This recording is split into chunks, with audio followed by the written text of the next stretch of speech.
Now we're on this section of types of insurance and insurers. This one gets hit pretty hard, so I broke it down into the 4 major categories. I broke it down for you on the 22 different classes or lines of insurance and the key points for that one. And if you keep going, we broke it down to just the words you want to associate with the various types of insurers, so that you can be able to pick them out on the test, and it's going to vary, and it goes to both of them. They go back and forth.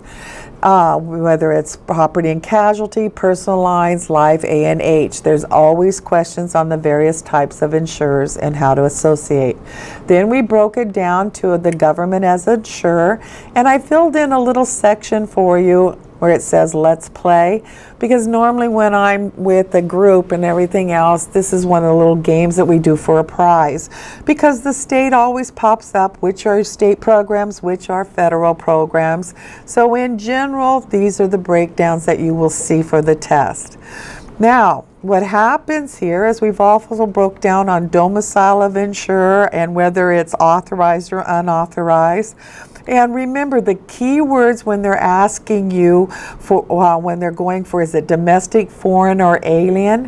What it means here is, where was that insurance company incorporated, formed, organized, or located? Those are the things you want to zero in on. Then they're going for domestic, foreign, or alien. If it says transact or doing business in, then they're going to go for, is it admitted or non-admitted? And remember, for the test, you always associate non-admitted with surplus lines brokers. That's how you get it. Even though a California resident could go direct, it's normally purchased through a surplus lines broker that we have referred the client on to. Now, you'll get a question about a standard and market insurer. If you recall from your studies, we identify insurance companies by whom they market to. So we call a preferred company, not meaning it's any better than a substandard company. It's just called preferred because the clients are going to be below average risk, meaning lower risk. And then we call standard ratings when it comes to your policies. If you're a standard risk or standard for life insurance, or standard, it means average, acceptable. Well, we associate that one with the average person, where they're marketing towards them.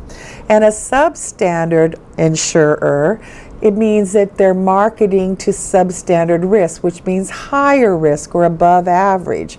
Now, that means that it's the clientele that's high risk. The companies are very good. So we identify by whom we market to.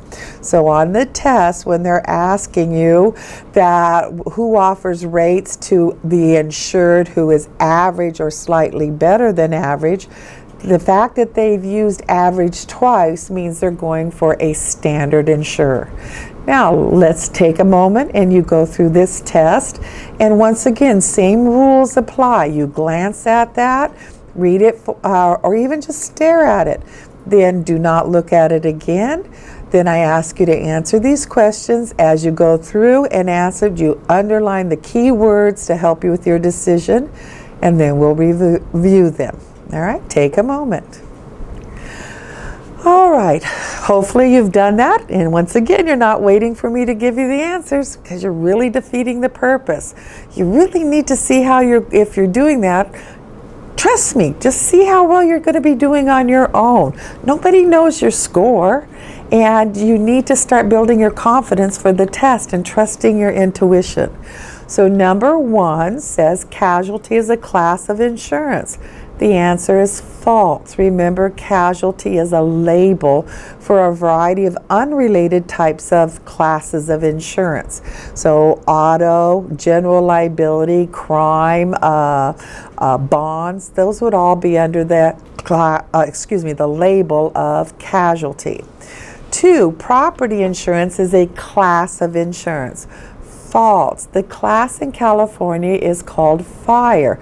That's why up to 2008 your license said fire and casualty license, not property and casualty.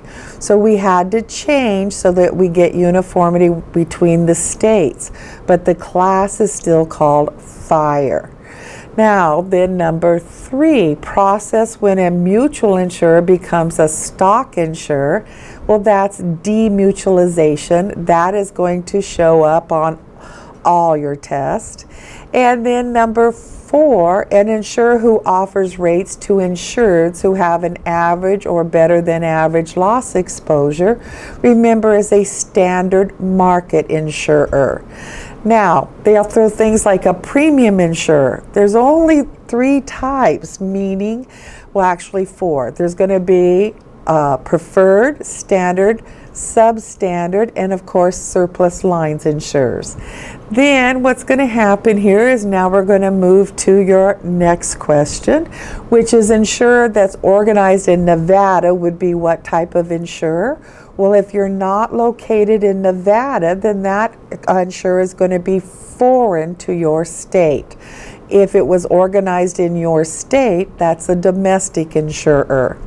Now, it's hard to think that people from Nevada are foreigners, but if you're ever traveling the Midwest and they ask you where you're from, you say California, they usually say, oh, you're one of those foreigners. So let's go to 6. Annuities are not a class of insurance. They come under the class of life insurance. So the class is called life and annuities are just part of it. Now 7, homeowners and commercial property are classes of insurance. False property policies come again under the class of fire. Now 8, an insurer organized in Japan, all right, and doing business in your state would be foreign, unauthorized, domestic, or admitted. So underline your correct answer. Well, Japan is alien. Doing business in your state is admitted. Because in the real world, you're both. I mean, where were you organized and are you admitted or non-admitted? So what happens here is you have to see, do they have the word alien or admitted to choose from? So your answer is going to be actually, it's going to be admitted because of the fact that alien is not showing up. So doing business makes it an admitted insurer. Now number 9, an insurer organized under the laws of any jurisdiction other than a state of the United States would be considered. Well, the answer is an alien insurer. So underline other than. That's going to be very important in your property and casualty test because they use that phrase a lot to mean except. So organized anywhere except the U.S., that makes them alien. And the last question on this little section is when a company forms a subsidiary to insure the parent company, this is known as and your answer should be captive. So key words for captive is subsidiary and parent company. They won't be able to write a test question without using those 2 words if that's the word that if they're going after using captive.